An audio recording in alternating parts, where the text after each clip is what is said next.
Okay, I'll finish up real quick for you guys. The test. This last few minutes, just if y'all have any more questions or anything you guys want to talk about. I don't have anything else to present to you, but I want to take the last little bit here to answer any questions or I guess that's it, answer any questions. If there's any Jeff, more. I have a question. It's kind of about control.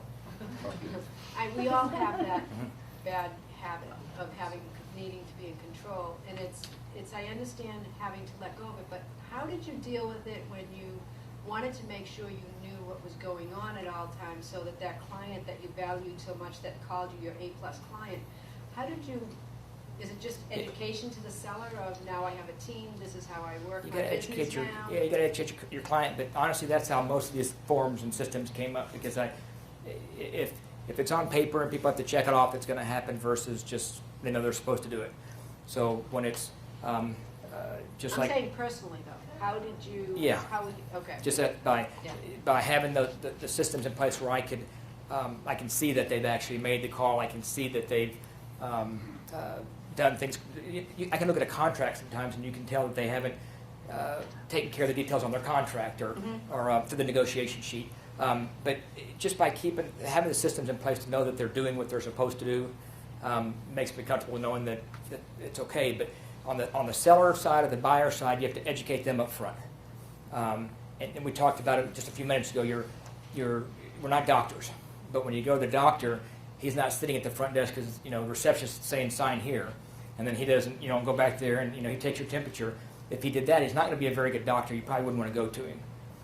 So if you kind of use those analysis, if I spent, Mr. or Mrs. Seller, if I spent all my time, and I use this against one of my competitors, that he goes on all of his listing appointments. And so I say, if I spent all my time doing 3, 4, 5 listing appointments a day, somebody calls in on your house, I can't help you. So you do make personal contact with every client? No. Certainly, if it's somebody close or fierce, somebody that I know well. I love but yeah, there's advantages. And that's what I was going to talk about too. You can't get too far removed. You got to work on your business, but you also got to still be in your business. So you can sort of get too far removed. But I think if you educate in the control part, you'll get educated on that. You'll learn that. You'll get used to it because it's very difficult. I think the hardest part is when you bring on a buyer's agent and you get a past client that calls you, or you're working with a seller and they want to buy a house, and you're like, I don't know how you have to yourself know that you've got a good buyer's agent and that you're not handing them off. You're not giving it to somebody because you don't have time for them. That's where you get into trouble. It's harder to get a seller to accept somebody else coming out than it is for a buyer. A buyer's agent doesn't seem to care as much. Well, the girls in my office will make jokes like, okay, well, Jeff's going to come out. Jeff's not going to come out, Travis, so he'll be out there tomorrow at 4. And I know what they're saying. I can hear it's like, well, they're asking why I'm not going to be there, and they'll say things like, oh, you don't want Jeff, you want Travis. He's a lot better. He knows the market better than Jeff does. Or this subdivision, he sold 400, whatever through the years. So they'll make jokes and just educate them.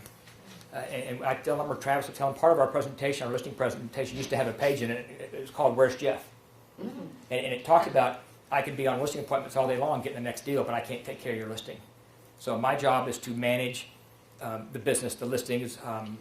We do weekly CMAs on properties. We do so much more on properties now to make sure they're getting sold faster and for more money than we used to.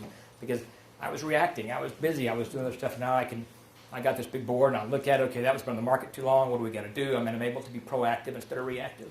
So it's just. So an old client will call you up and say, "Hey, Jeff, we want to sell our house. Will you come over?" You say, "That's fantastic. You know what? I'm going to send over." I don't take the call. Every time I take the call, I end up saying okay. Go back to so reactive. I don't take the Go call. back to reactive. Yeah, when somebody says, "Hey Jeff, how you doing? I want to talk about this in my house." That's great. Let me print to the line. I'll be right back with you. Or I'll have Shelly help you out, and then Shelly gets on the phone and does the interview. And because if I take the call, I'm stuck. I don't do well with that. So who's Shelly? She's my listing coordinator. Are you listing coordinator? Wow. You'll take the call, but you pass it off. I'm sorry? You'll take the call and chit chat. No, when I had that coach that I paid to come into my office and spend some time with me, he goes, your number one problem is, you got to quit answering the phone. Because I was, and I spent so much time answering calls all day. He goes, you got these girls here, hire somebody else if you need to, but you got to get off answering the phone. And that was a big deal. I got off answering the phone. It freed up a lot of little, I need to seller's disclosure or all those things. I got somebody to do the interviews for me. It made a difference. Yeah. But you do have to take the time to be in contact with your clients. And which survey are we talking about? No, I was saying we do at the very end of the survey or on Yeah, our sellers, what we do, there's a couple things with the sellers that we do. We have 11 postcards that we mail them. When somebody goes active, they go out every 3 days for the first month.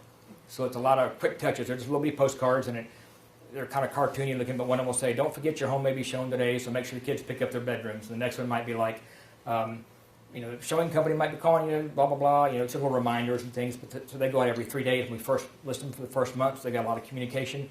And then on the 18th day after listing, we have an 18-day survey we send out. And it just says, okay, how was the listing appointment? How are we doing? Are we meeting your expectations? Or are you getting enough showings? Getting enough communication? So right off the bat, we try and find out if there's any problems or anything that what their expectations are right away. Is that going to be in what you send us? I don't know if that's in there, but I can, when I send the information, if you email me, I can make sure. And then they did a survey at closing, too. After closing, we give them a survey. We take the closing with us with the stamped envelope, and there's an opportunity to share. Do you give gifts at closing? No, I don't do closing gifts. Years ago, I got rid of them. I had a lady say to me at closing, we did just this little picture of a little rendering of a house, and actually had their name or their name on the mailbox and their actual address on the house. And the lady's like, "You got a $7,000 commission, and I got this," kind of sarcastic. And I blew it off, and then I heard it again, and I figured out, okay, we had that year. I think we had 200 closings, $50 a piece. That's $10,000. I said, $10,000, we'll throw a big party, which we do, and the money's better spent. So I don't do closing gifts. Now my buyer's agents, every once in a while, they'll bring one on their own or whatever, and that's fine. But I don't do them. I took my wife over after a closing, said, can we stop by, gave him a gift, sat there for an hour, talked, chatted with them, That's building a relationship. That's better than what I do. I mean, it's better if you can do it, and if it works I for have you. a question a little off the subject, but you had mentioned earlier about, there's all sorts of lead generation programs out there that you can give to your buyer agents. So what have you found to be the best? I found I don't ever pay for internet leads. Okay. then what are you They're taking your leads and charging for them, and I haven't had good luck with it. I'm not a fan of it. The worst trouble I had was with Home Gain. Remember them? I don't know if they're still around anymore, Oh, they but still are. yeah. The problem with Home Gain is my best friend lives next door would list his house, and he might log into Home Gain because he's curious one day, and they'd make me pay a referral fee, Right. even though he's listed because he logged in during the listing period. So a couple other ones I've tried, I don't use them, but there's enough leads on, the Remax site, Realtor.com. If you're going to, work leads, working from there. Remax site, yes. Why wouldn't you? Too many of them that say Mickey Mouse are no No, good. the problem with the leads that I get from Lead Street, Right. they never give their phone number. Out of all the leads I've ever gotten, and I They're try not to the drip on person. them, I try to email them, they don't respond. It's a numbers game. Once they on me. Yeah. But if your buyer's agent's got the email address, if you've got a buyer's agent and that's their job, and they've got the email address, and they email them regularly, they try the numbers, they're working it regularly. I mean, it nationally it's a 4%. That's what I heard, 4% close. I don't know that it's that high. It might be a 2% close. But if you've got a buyer's agent that they don't convert that lead, they're not getting paid, they're more apt to They're relentless. work the internet leads that we find maybe aren't as profitable to do the open houses. Do a call capture system with an 800 number. Do things to generate calls coming in. Let them work those leads. So, the call capture systems, the 800 numbers. Should do that. Yeah, so I don't, we used it for years. I quit doing it because in our market, everybody does it now. And so we went back to a live person. Because when we did it, nobody was doing it. It seems like now everybody does. And so we're trying to be different and make it, go back to a live person. But you do, call capture systems will generate leads. And I will send the information for a couple companies, but this one, you do the ads, to call, and the ads that are purposely just for generating leads for buyer's agents. And just get the buyer's agent working the leads.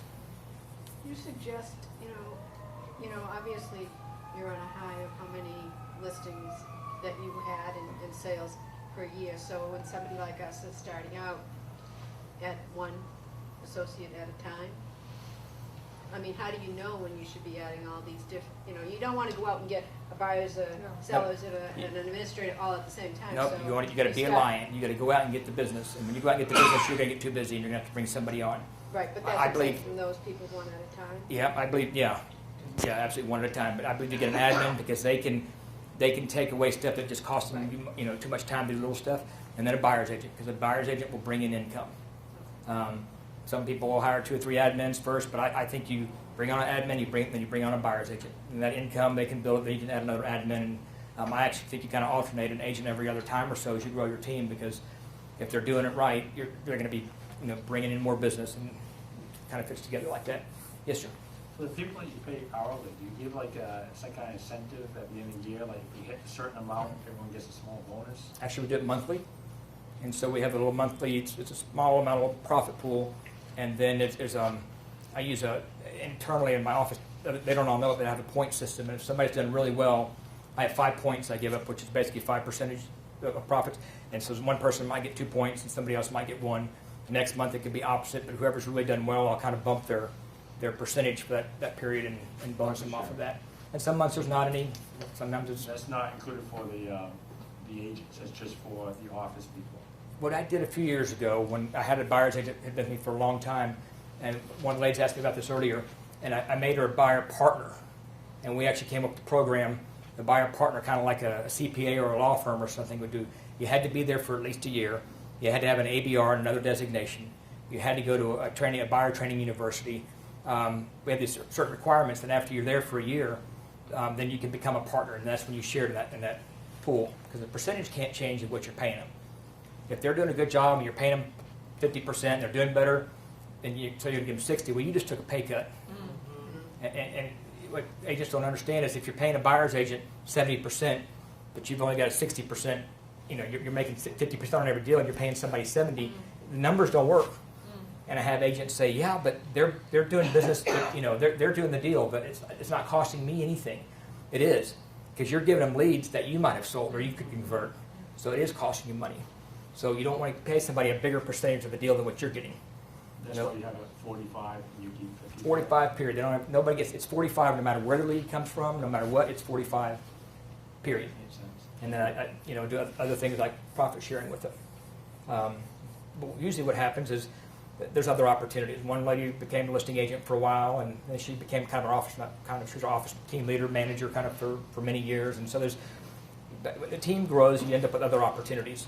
And that seems to take care of a lot of that needing a raise, or maybe there's something else they can do to earn some more income out without having to change that percentage.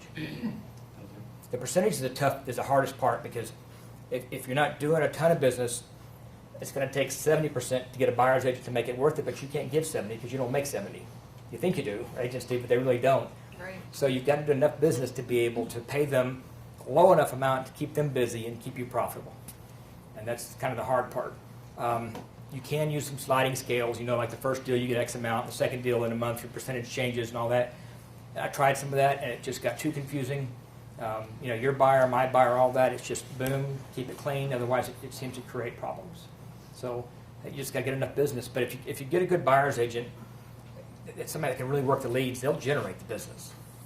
I mean, I had a buyer's agent a few years ago. I mean, he was a door knocker. I never did that. I never planned on doing it. But he would go into a subdivision and knock doors. And, that's great. But it's all under the team name. It's all exposure. So that's good, but you've got to have enough business or be able to give them some way for them to create the business. And what if you had like a buyer agent or a listing agent that really likes, where I live is a certain area by the beach. Obviously those homes are more expensive, and we're trying to tap into that area. And what is there, like, if you had a buyer agent say, hey, send out postcards every single month to this area and I'll work it? Yeah. Do they come up with ideas like that, or is it just you? No, they come up with ideas, and our deal is that if it's team marketing, I got to prove it, but I'll pay for it. If they got a good idea and it's branded with the team, I'll pay for it. They can get the leads. And sometimes they'll be like, "Well, I want to have just my name on there." We don't like to do that. But if they do some mailing, then they've got to pay for it. If they want to mail out a postcard or some calendars, with their name, they pay for it. And we try and keep them away from that. Try and keep it as a team, and don't usually have problems with that. But every once in a while, somebody will be like, well, I've got my own database. I want to mail in some stuff. Well, it's fine. I understand that. But I'm not paying for it. And it still has to have the team stuff on it. There must be a point, though, too, that each person, whether any licensed employee, employee is not the right word, but any team member. Any licensed person must have to make a quota for you to. Our buyer agent contract says 2 deals a month. Okay. We don't hold them to that. But it just gives it that, okay, 3 deals, or 3 months they've done nothing. We're not making money, either one of us. This isn't working. But our contract says 2. The reason it says 2 is it just lets them know we expect them to do 2, and it also says we expect them to bring deals to the table. They've got to be, the business is a third. A third of it needs to come from them, a third of it from leads, and a third of it's kind of gimmies. from sellers or leads that I've given them. They don't usually do their third. They don't usually bring in that much of their own, but we set that up front, so at least they know to bring stuff in. It's expected of them. Instead of feeling like, hey, I'm going to bring in some business, it's a bonus for the team. No, it's expected. That's how we all Are survive. they responsible for any of their fees, like outside dues? They're responsible, Licenses, yeah. things like that? Anything that they would have to do anyway, Right. they're paid for. So they pay for their license and their dues and their MLS and the annual REMAX they pay for. But then all the monthly stuff and monthly expenses I pay for. What do you pay the regionals? Yeah, and what that cost, again, if it's a few $1,000s a year, it's just, the numbers just all day long just make sense because the good buyers agents, there's some good ones out there that are really conscious of the split, so not all like that. But when they don't, they think that they're getting 45% and you're getting 55%. Right. That you got to clean that up right off the bat and just let them, no, the team, show your numbers, get out your expenses. You know, you're getting 45 and I'm getting 10. You know, I got to make something here, but it costs us this much to run the business. And they can go out and talk to other agents and find out how much it costs to run a business. And you're paying for sale signs and Yeah, but it's all if they team want a stuff. rider, so you They don't get a Much more rider. than You don't get a 10%. rider. You're giving them much more than 10% too. No, he's getting. If you're making 10%, you're giving them a lot more. Well, like I said, they'll be at 45%. They're getting 45, then you get 10, but from that 10%, you're giving them, the whole team. But that's at 30. That's where that 35% comes into play. 35% Yeah. of overhead. Yeah. The margin. And then, of course, those numbers change for us. There's months when we're slow, and buyers agents get these big checks. And I'm like, this isn't fair. And then there's months where I'm like, oh yeah, it is. So you just gotta look at the big picture. But it's really, I think the main thing is just having the mindset. You're a business owner, just like brick and mortar, and it's your team, and that no one's independent. And that you can't be on a team and still be independent. And that and back home we can talk about the Cowboys, and I can use examples. Other places I get shot for talking about the Cowboys. So we'll talk about the Celtics, and there's years where you may have the best point guard in the league, but if he's not a team player, they don't win. It's always there's always players that are or teams that are. For a while there, the Patriots were not the most talented team in the NFL, but they were winning Super Bowls, and they weren't the most talented. They were the best. Oh, yes, they were. Well, they were. They became one. They became that way. But when they first started winning, they weren't the most talented. They had the right chemistry, the right people, the right coaching. I understand that. Yeah. You're right. You can tell when there's something going on in the Oh, locker yeah. room because they're not. Yeah, when you bring on the Randy Moss or you bring on the Terrell Owens, you bring on a Terrell Owens, he's the most talented wide receiver, but he's not a team player, and it doesn't work. So you can bring on those agents that want their 90%. Well, that's fine.